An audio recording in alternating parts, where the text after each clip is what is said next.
I have an incredible show for you today. We're going to dive deep into the issues that the United States is dealing with. I have Jimmy Dore, a comedian and journalist. He's anti war, anti government lies, anti corruption. He makes conservative think and liberals cry. He's a YouTuber like myself that tries to bring the truth one show at a time. Jimmy Dore, thank you so much for coming back on the show. My pleasure. I appreciate you having me back. So, first question that I want to get right into the weeds with is why is President Joe Biden so eager to flood the country with illegal immigrants? His Democrat governors are mad, his Democrat mayors are mad. Soon, I believe his voters will be mad if they're not already. We're a nation of immigrants, but not a nation of illegal immigrants. What are your thoughts on what the heck is going on here? Well, at first I thought it was just the billionaire class who runs him and runs the whole government, Republicans and Democrats, wanting, because we're in a tight labor market and they wanted to suppress wages. That certainly is part of it. And then I saw Dick Durbin give a speech, senator from Illinois, and he was saying there's a bill that he's supporting that's been introduced to allow illegal immigrants to join the military. And if they do that, they'll be made citizens. And he acted like this was a good thing, ignoring that that's exactly how Rome ended. And so there's those two things. That's the game now. So they can't get people to sign up for the military anymore. They can't make their recruiting numbers. So now they're turning to illegal immigrants to do it. Then um, but if you, I have, but then the third thing is, I'm like, it can't be just those two things. And it seems to me it's the same reason why, and this is my opinion, it's the same reason why they won't fix the homeless problem, which they could at the snap of a finger. Like just, the money they spent, we talked about this last time, the money they sent to Ukraine could end homelessness in America many times over. And so why wouldn't it, they're willing to send hundred and some $billion, almost $200 billion to the most corrupt country in Europe for a proxy war with Russia. Why wouldn't they send a fraction of that money to their own goddamn country to help fix the problems in it? And it goes back to if you remember a movie called Network and from 1973 or 4, and Ned Beatty gives a speech and he says there are no countries anymore. There are only companies in the international transfer of dollars. And so I think that's what we're really dealing with. These billionaires want everybody on edge. They want wages suppressed. They want us on digital currencies and social credit scores and vaccine passports. That's real. This is all real. They're not even hiding it anymore. And I remember they used to say things like, "Oh, we're the meetings that these people get together to decide all this stuff." Well, now we know where the meetings are. The meetings are at Davos, and that's where they get together to decide this. It's the Bilderberg meetings that they still try to keep semi-secret. And what I say is that, the meetings that the billionaires convene to get their agenda pushed through is called a session of Congress. Because with session of Congress, if you think that those people there are doing the bidding of the people who voted for them or the citizens of the United States, you're a chump. They're there doing the biddings of the billionaire class who runs this country and runs the world. And so I saw a speech, I'm blanking on the guy's name he's from Scotland, and he gave a speech and he talked about the immigrant crisis over there. And the phrase he used was that people who are on edge are meant to be kept on edge. And Tucker Carlson made the same point when he came on my show.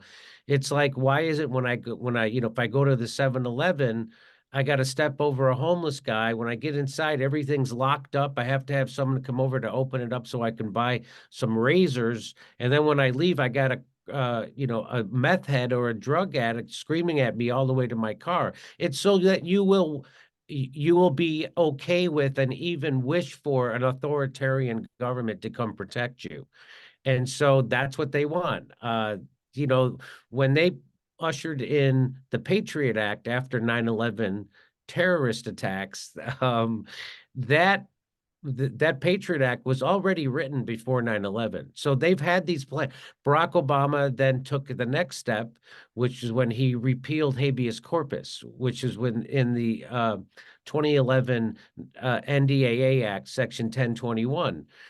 So now the government can just call you a terrorist and throw you in jail, indefinite detention without a trial. And we know that all they have to do is say you're a terrorist. Well, like if you want to oppose a pipeline, an oil pipeline, they call you an environmental terrorist. So they can throw you in jail indefinitely. They're now wanting to say if you spread misinformation, whatever the government considers misinformation online, you're now considered a cyber terrorist.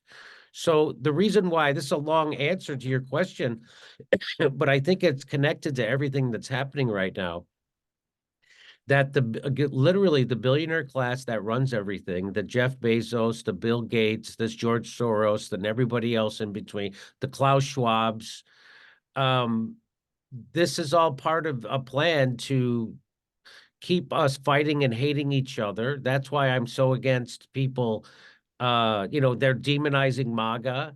They're not only demonizing, they're criminalizing it, and they're trying to put Donald Trump in jail so he can and they do it under the guise of protecting democracy, right? You have to vote for Joe Biden, the Democrats, or Nikki Haley. Now the Democrats want you to vote for Nikki Haley too to protect democracy. That's the exact opposite of what they're doing, right? The exact democracy happened when Trump got elected in 2016 and Brexit got passed. And the ruling elite class, the billionaire class, decided they can't let democracy happen anymore. And so they had to stop it. And they do that with narrative control. They do that with an open border. They do that with lockdowns. They do that with mandates. And they do that with demonizing political movements like MAGA and Trump. Now, I didn't vote for Trump. I'm not a MAGA guy, but I also know that they're not my enemy. The people who voted for Trump are not my enemy, but they want me to think that they are. They want me to blame all the pain I'm feeling for the controlled demolition the billionaire class did on our economy during COVID. They want me to blame my neighbor because they wouldn't take a vaccine that didn't work the way they said it did in the first place. They want me to be afraid of my neighbor. My neighbor is fascist. My neighbor is a white supremacist. My neighbor is the Hitler Youth. That is that. So they don't. So anything to take our eye off of what's actually happening, and what's actually happening is what I've been talking about. Is there's a ruling. Oh, by the way, there's a movie I just saw. I forget the name of it, but it's on Netflix. It stars Julia Roberts, and it was produced by Barack Obama. That's one of his big projects over at Netflix. And it's about how America gets attacked, and they want to make it look like it's China and Iran that is attacking us in this movie, and they're doing it first. They do it in a cyber way, and but in that movie, there's a big lie right in the middle of it, and they talk about how there's really nobody in charge of anything. And I don't know if you saw that movie, but that's the big message. Nobody's in charge. Even the richest people can't insulate themselves from things that are happening in the world. The best they can do is get a bit of a heads up that it's coming. Well, that's a lie. There are people running things, and we know who the people are who are running things, and it's the international billionaire class, and it's the people who are meeting in Davos right now. It's the WEF, it's the Bilderbergs. We know who the people are. Those are the people who control the media. Whoever controls the media is the people who are running things, and so that's who's. And why do you think Jeff Bezos bought the Washington Post in the first place? Do you think he was looking to make money off a newspaper?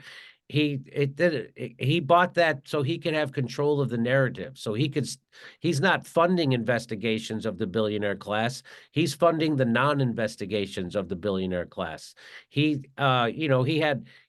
paid pennies for the Washington Post. It was like something like I think it was $250 million maybe he paid for the Washington Post. It was pennies. He had a $10 billion contract with the CIA to host their cloud. So again, this is all pennies to these guys. And that's why he didn't get that, because he cares about democracy. You don't become a billionaire because you care about democracy. You become a billionaire because you're crushing people and you're a monopolist.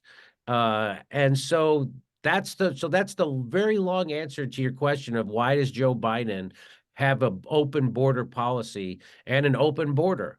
And you don't hear any of those people screaming anymore about kids in cages or the tens of thousands of children that they can't even account for. They don't even know where they are. And so I think people are starting to wake up to all this. Like I got people from myself to Glenn Greenwald to Tucker Carlson to Alex Jones, who was just on my show. And we're all, well, I'm finally waking up to what's happening. And I see that this is a global game that's being played by the people who actually run things. And they don't care. If we get in a civil war in the United States, that favors them. Chaos always favors the establishment. They want us having a civil war. They want Donald Trump to be considered a felon and kicked off ballots, because that will create a civil war inside the United States. That will create an actual insurrection, not that romper room thing that happened on January 6th that they want to pretend was an insurrection. You know how when the cops opened the doors, took selfies with the guys who were trying to overthrow the government? I'm surprised they didn't put a bouncy house inside the Capitol for them. But anyway, so that is, again, an even longer answer to your question. And that is actually the game that's being played. And so the thing we need to resist more than anything is the digital central banking digital currency, the CBDCs, because well, I mean, they can already do it to us, but it makes it way easier. They did it to the truckers in Canada. So if you have a way to actually shut down capitalism and put a hurt on the billionaire class, because that's the only thing that works, right? Is if you find a way to hurt them, and that's a good way to do it. They shut down the entire, so that, but now they can shut off your bank accounts, and that's the ultimate control. And in America, they made it legal to do that by saying you're a terrorist. Now we can do whatever we want to you. And so now regular Americans who are protesting are going to be seen as terrorists, enemies of democracy. They want half the country in fear of the other half, and vice versa. They want civil unrest.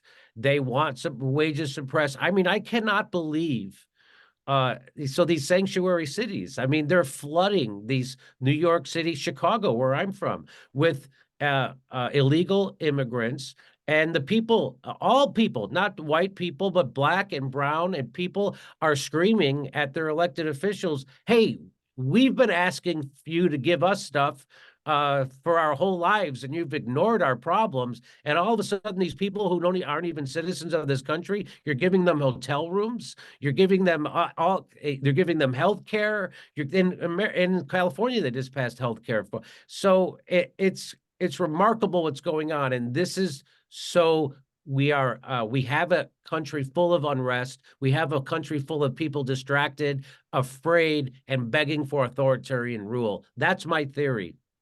Okay, well, I'm waiting for an honest politician to tell people, listen, we know that we've been ignoring you, and now we want you to know you've been heard, and we're going to continue to ignore you.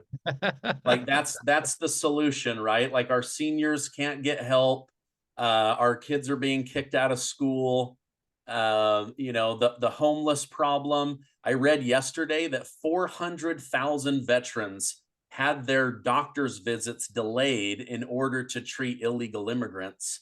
That's a big deal. That's pretty damn insulting for people. I wanted to throw out a theory to you because I know that you and I are both pretty anti-war.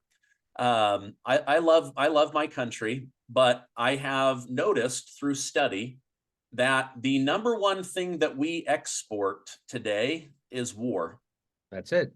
And so you have and I read that the government many years ago got rid of the forced military draft because they knew that they had enough poor Americans, uneducated Americans, and directionless youth to fill up the numbers that they needed.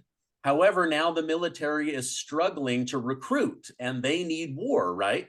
So, any chance that this invasion on the southern border, bringing in hundreds of thousands, millions of military aged men, is really just to force these people into military service by dangling the citizenship carrot so that they can continue to put out their best asset, which is to sell war to the country or to the world? That's exactly what it is. That was my point when I saw Dick Durbin give that speech on the floor of the Senate, saying that we have to allow illegal immigrants to be serve in our military and give them the promise of citizenship because we can't meet our recruiting goals. And he said it like it was a smart thing to do. That's exactly what you're right. You figured it out. You sniffed it out. When I saw that video, I knew exactly what the game was. Yes, that is certainly one of the big aims of the open border, our open southern border, is to fill up the military with illegal immigrants. Yes, Yeah. So, the definition of a paradox is being able to hold two things that are true in your mind at the same time, right? Uh, right. new government data shows that the number one group keeping Democrats in power is the Black community. The number one group affected by illegal immigrants, according to government data, is the Black community. They're literally voting people in that have policies that make them more poor and more likely to struggle. This is not a white versus black. This is just government data. I don't know. I don't know what to make of it. Like I see these two paradoxes, these two truths, and I go, how does this continue? I don't understand it. Well, it's interesting because I saw a video clip of a Joyanne Reed show on MSNBC where she had on that guy Charlemagne the God or Yes, whatever, Charlemagne the God, humble guy. and he was saying he was lamenting that I can't scare black people into voting for Democrats anymore. I can't scare them with that. Doesn't work because they already lived through 4 years of Trump and nothing happened that they said was going to happen. And what's happening under Biden is even worse. And so they are now they're waking up to the fact that they can't, and Trump's numbers are over 20% with Black America. So that's a quite a amount of minorities voting for a guy they've said is a white supremacist and a racist for the last 7 years.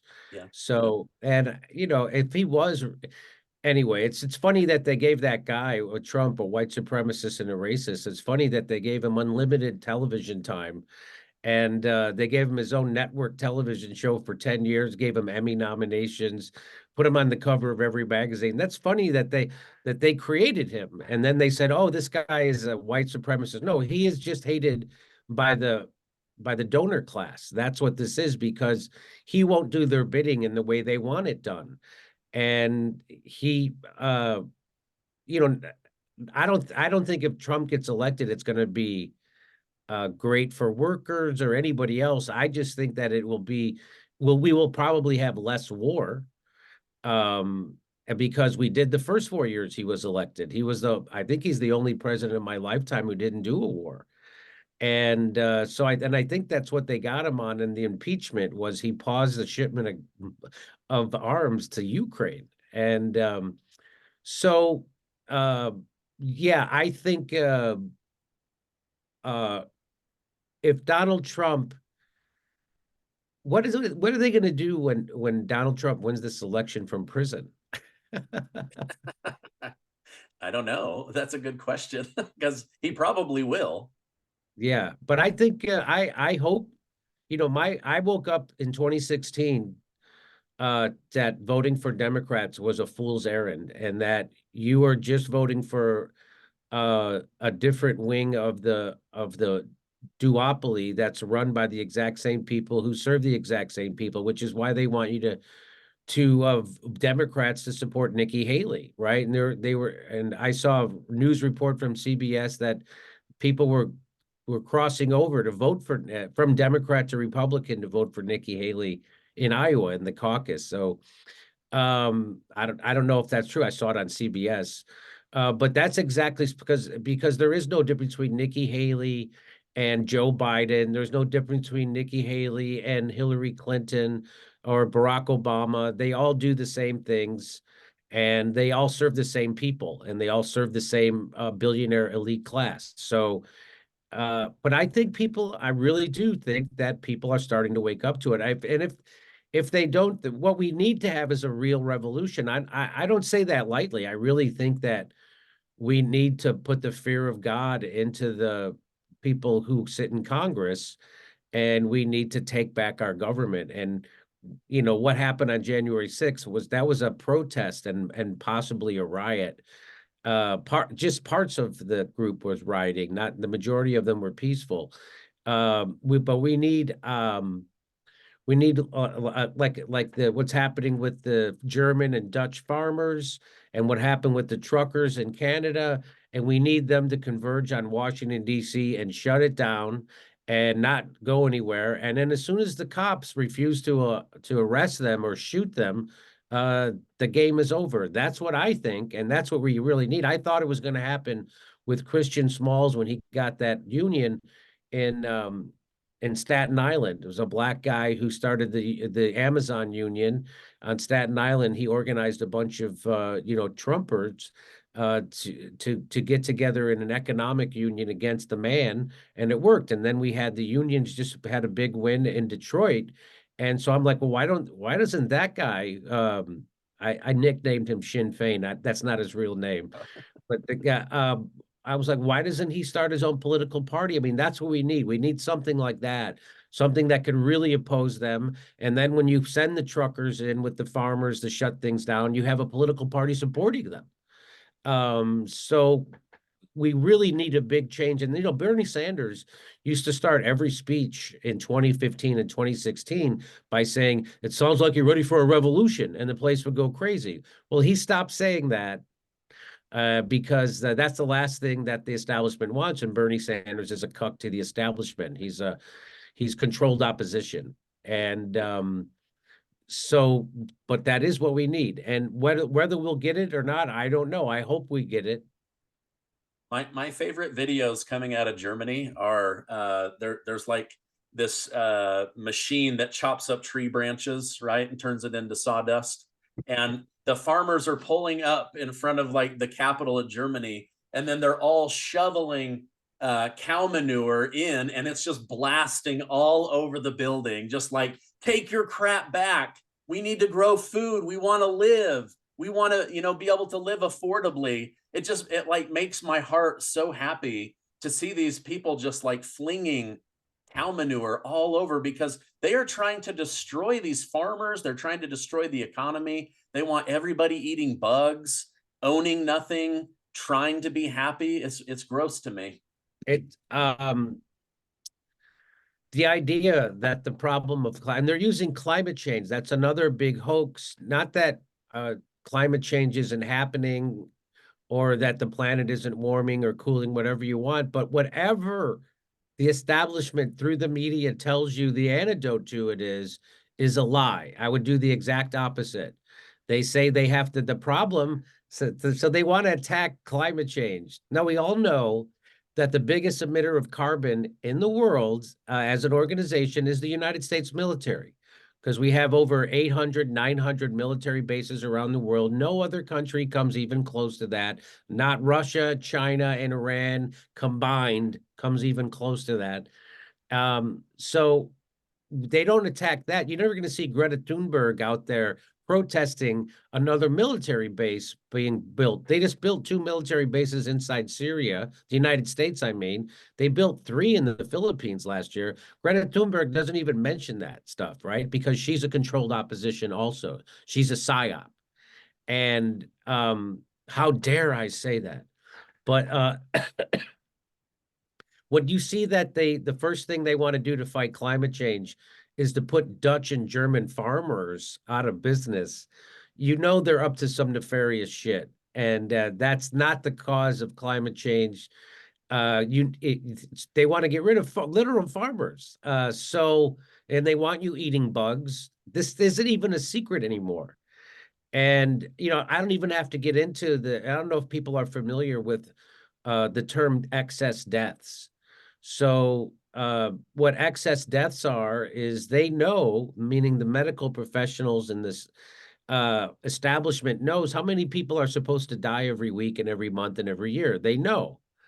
Um, we've been having way higher numbers of people dying, and you can't attribute it to COVID. And so some people now, even on Fox News, I saw they had a doctor come on who mentioned the vaccine, the COVID vaccine. He mentioned obesity. He mentioned high blood pressure. He mentioned people not going to their doctors because of lockdowns. Then he also said vaccine. We have to look at everything. And so they're talking about that on Fox News.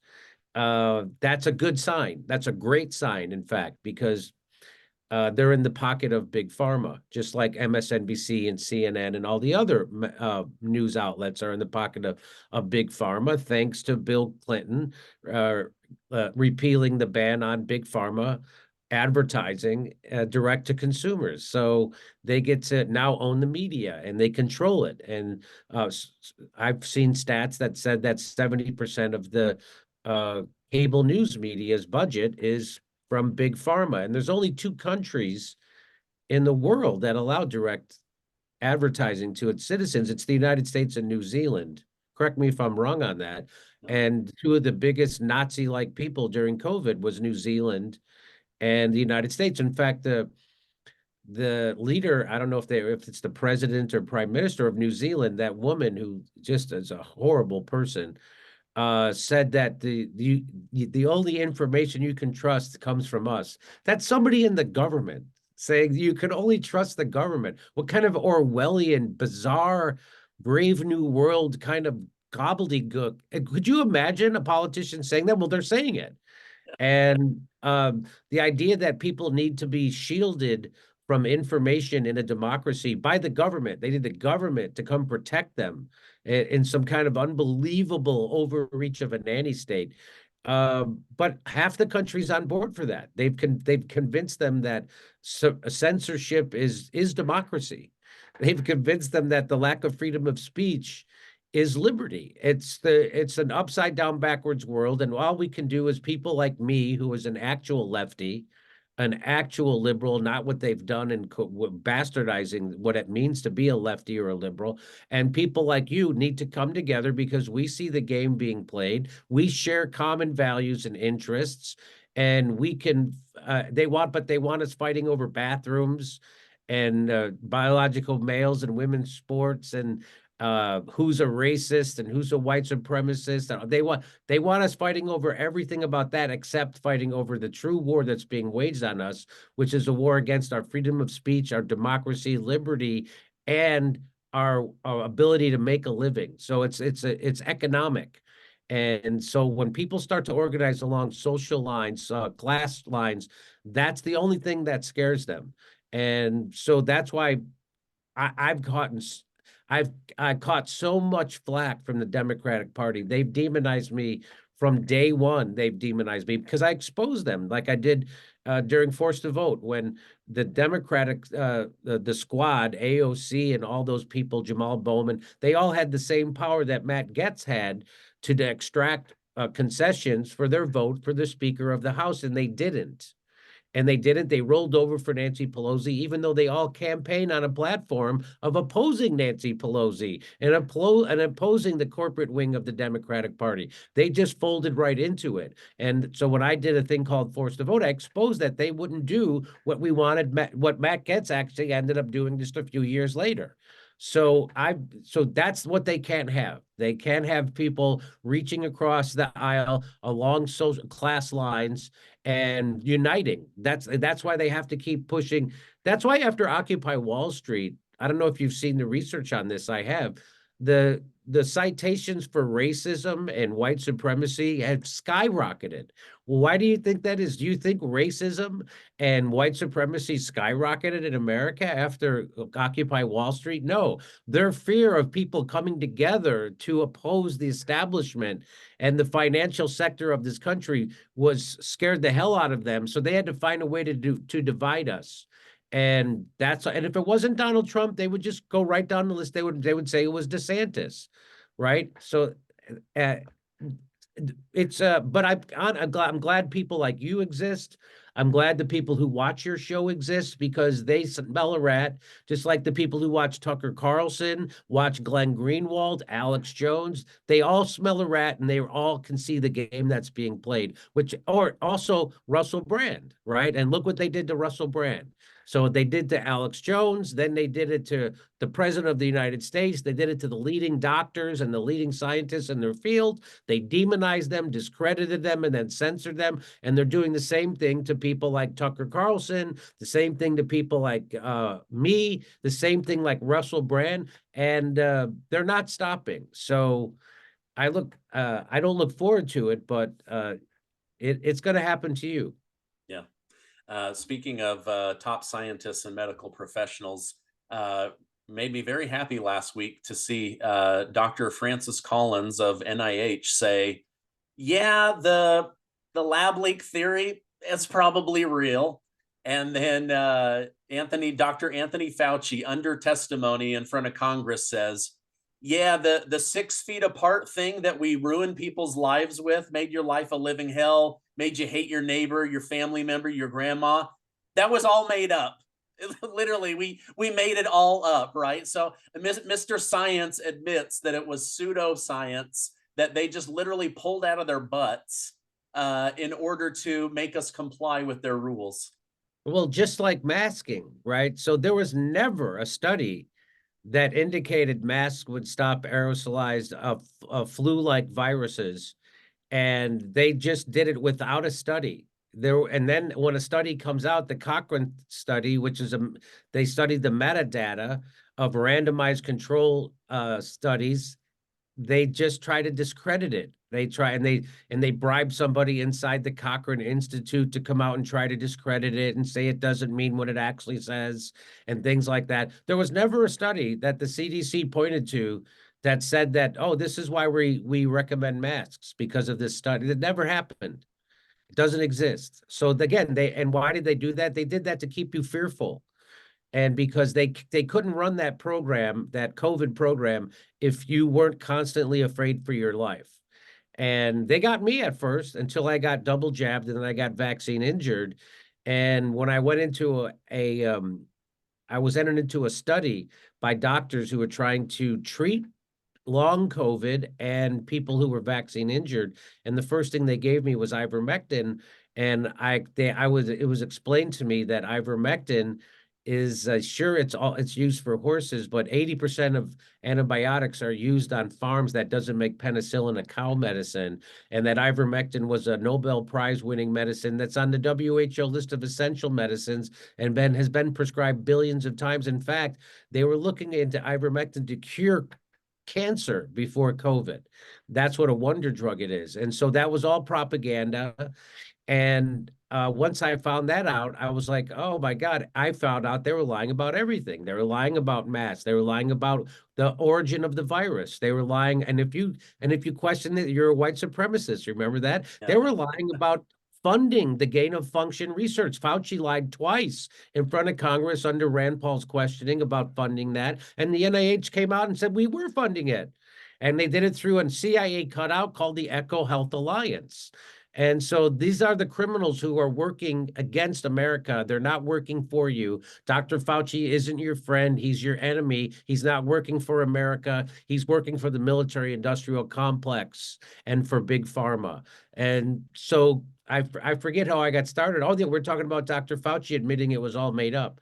And so they lied about masks, they lied about herd immunity, they lied about natural immunity, they lied about transmission, contraction, they lied about the efficacy. Now, the Attorney General in Texas is now suing Pfizer because they did false advertising and said, remember when they said, oh, it's 100% effective, or it's 95% effective, and it's 90% effective, it kept going down.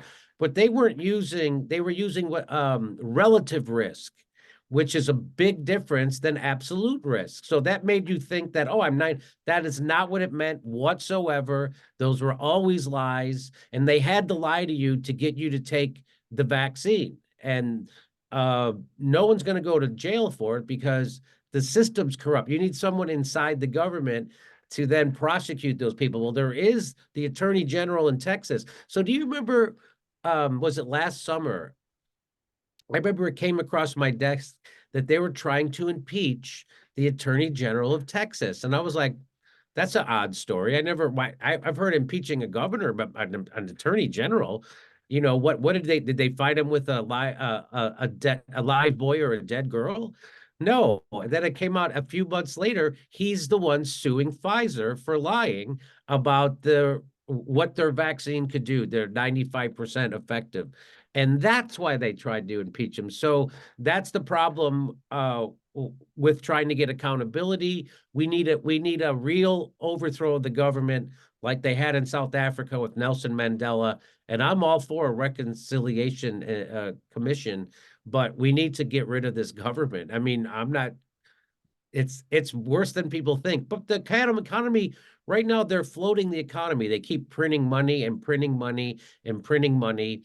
And, you know, it used to be that when you had a dollar bill, it represented a piece of gold, right? And so now it doesn't anymore. And so now that dollar bill represents about two and a half cents in gold. That's it, and nothing.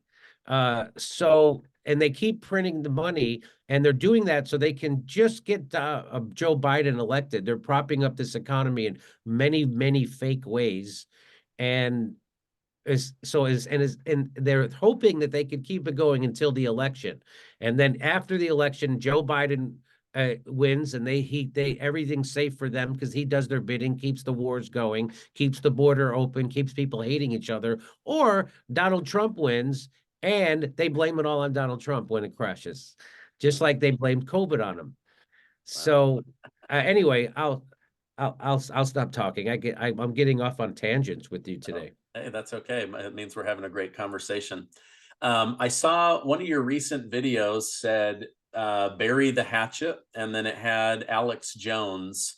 Were you guys friends and had a falling out, or what's the story behind Alex Jones? So I never knew Alex Jones. I knew kind of who he was. When I was working for the Young Turks, I was at the Republican convention in 2016, and really didn't know much about Alex Jones.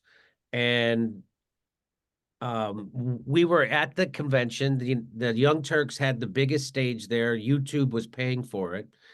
And Alex Jones, I thought he was crashing our stage.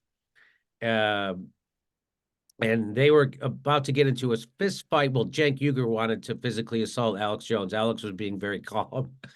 And so in order to get I had iced tea, and I spit some iced tea on him to get him to leave. And that was it. That was the whole entirety of our confrontation. I hadn't spoken to him since, and then he came on my show. Then I saw, you know, I started to when I saw that they were trying to ban him. Well, the one that they didn't try, they did when they censored him and banned him from all this media platforms at once, and in a conspiracy against him. Um, I stood up for his freedom of speech, and I said that's wrong, and because I have a sense of history that I know this is where it starts, and where it's going to end is with me, right? I'm going to get caught up in this too. And so if I don't defend his freedom of speech, nobody's going to be around to defend mine. And that's exactly what happened. It went from Alex Jones, and then it went to the leading scientists and doctors, and then it went to the leading journalists, and then they censored the former president of the United States. There was nobody they wouldn't censor at any time. And now and so I think he appreciated that I stood up for him in real time, and he started to watch my show, and he started to see that, hey, Jimmy Dore isn't like those other people at the Young Turks, or like those other crazy uh, pretend liberals, and that we actually share a lot of common goals and a lot of common ideas. And so he reached out and said he would like to talk to me and come on the show. He said it's on his own show on camera. And so when he got when Elon Musk let him back on Twitter, I was like, this is a great time for us to have a conversation. And so I brought him back on, and we have, I have mutual admiration, and I don't agree with everything Alex Jones says, but boy, he certainly is right about a lot of stuff. Yeah, yeah, absolutely. Okay, final question. I appreciate you coming on, Jimmy. Gonzalo Lira, a American journalist, he's captured in Ukraine, jailed, tortured, all because he had the stones to say that this war was wrong and it should end. And he criticized Volodymyr Zelensky. The Biden administration, to my knowledge, did absolutely nothing to protect or get back this American journalist. And they basically let Ukraine do whatever the hell they want to this guy. He's now dead. You're a journalist. I'm a journalist. What are your thoughts on this? I was pretty saddened by the whole thing. I was actually very disappointed. Well, again, you don't get in trouble for lying in journalism. You get promoted for lying. That's why Rachel Maddow gets paid $100,000 a day, because she does the bidding of the military-industrial complex and is willing to lie to her viewers and propagandize them. What you get in trouble for is telling the truth, just like Julian Assange. He's not in prison because he lied. He's in prison because he told the truth about the military-industrial complex.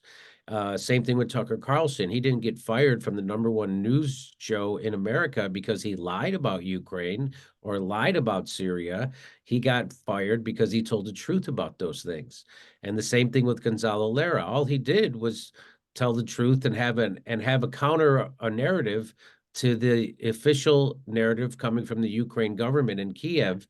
And for that, he was imprisoned and allowed to die. They didn't. The story I heard was that he contracted pneumonia and they didn't treat him. I don't know if that's the exact story. I guess we'll never know the real story, but the story is for sure that they imprisoned him for telling the truth about the Ukraine war. They tried to censor. Well, they tried to censor people on YouTube for sure. And me, when I tried to tell the truth about Bucha, and those were war crimes committed by Ukraine, not by Russia. And so yeah, it's what's incredibly sad is that people still think they're getting the news from the Washington Post, the New York Times, MSNBC, CNN, and Fox, and they're not. They think that's the news. I was at a Christmas party, you might get a kick out of this, and people were talking politics, right? People who don't know anything about politics, but what they hear on the corporate news. And one woman was arguing, I forget what topic they were arguing about, Ukraine or Gaza or COVID. It could have been anything. And someone accused her. They go, "Oh, well, you're biased. You're biased because of where you get your news." And her response was, I watch both news channels. It was her defense that she watched both news channels, so she thinks she's getting all the information. The same people own Fox are the same people who own the New York Times, Washington Post, MSNBC, and CNN. You're not going to get, if someone tells the truth.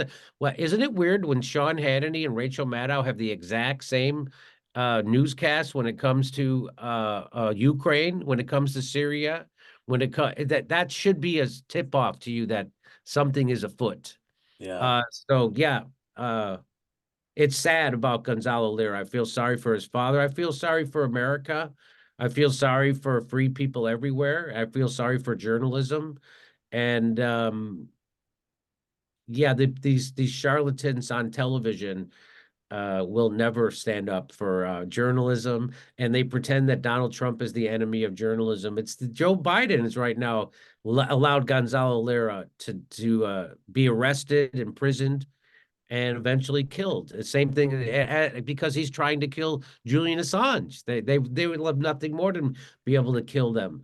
The CIA had a plot to try to kill Julian Assange. Their own government's trying to kill journalists, and they want you to be distracted that Donald Trump doesn't like journalists. It's all Donald Trump. So the majority of Americans see through that now, and that's a real crisis for the establishment. And it's fun to watch them squirm. Yeah, it is. I'm just reading right here as we exit. Charlemagne the God goes on Fox News and says he's shocked by how many of his listeners are upset about the southern border crisis. So maybe his eyes are being opened. I can't believe he's shocked. But why would, I mean, it just makes sense that they would be upset about it. Why would you why would you want to flood America with a bunch of people that that the government is not like the one I was told that in New York that there's a law, which is why the mayor of New York, Eric Adams, is that his name? He Yep. said that he's crying that we can't do this. If you and he was saying you're giving all this money to Ukraine. We need money here in New York City to take care of the thousands and thousands of illegal immigrants who are ending up on our doorstep because they have a law. They have to give everybody shelter. I guess it's a law in New York. And I'm like, but I've seen homeless people all over the place in New York. They don't give a shit about Americans who are homeless. All of a sudden they have to somehow find housing for immigrants. It's and I got nothing against immigrants. If I was one of them, I'd want to come here too. But that's not a solution to have an open border. If Trump was right when he said, if you don't have a border, you don't have a country. But they're keeping that border open. The people who are the enemies of America, the enemies of American worker, and the enemies of liberty, security, and democracy. That's why they're keeping that border open, because that undermines all that. It creates chaos. Chaos favors the establishment, keeps us fighting at each other, blaming poorer people than yourself. And that's the game being played, and I'm trying to wake people up to it. Yeah, well, you're doing a great job. Thank you so much for coming on. If people want to follow you, where could I point them? Where should I go, to jimmydore.com or to your That's YouTube it. channel? That's jimmydore.com, or you can see us at the Jimmy Dore Show on YouTube and Rumble. I would appreciate if they went to Rumble. Okay. My numbers are really skyrocketing over at Rumble, so that's really good to see. Okay, great. Well, thank you so much, Jimmy. I hope you have a great rest of your day. Okay, you too. Thanks for having me. Great to talk to you as always.